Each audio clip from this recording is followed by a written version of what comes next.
Welcome to Chillin' 101. We hope this video helps. You start by preparing your system. Update your GPU driver and close Valorant. Once done, open your GPU control panel and choose Create Custom Resolution.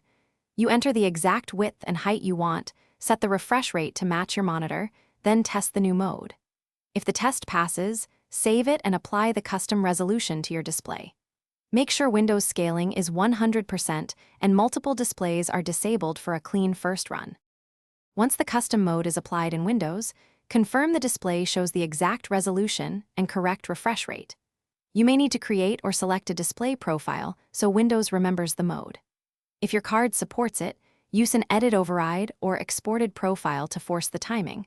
Otherwise, use the GPU control panel's detailed timing options. Make sure desktop icons and UI are readable. Adjust HUD scaling inside apps later. Restart Windows to ensure drivers load the new mode reliably. To finalize, launch Valorant and choose the custom resolution in the game display settings. If it doesn't appear, run the game in borderless or windowed mode and switch there, then set to full screen. If needed, edit the Valorant config file or use a launch option to force width and height, then restart the client.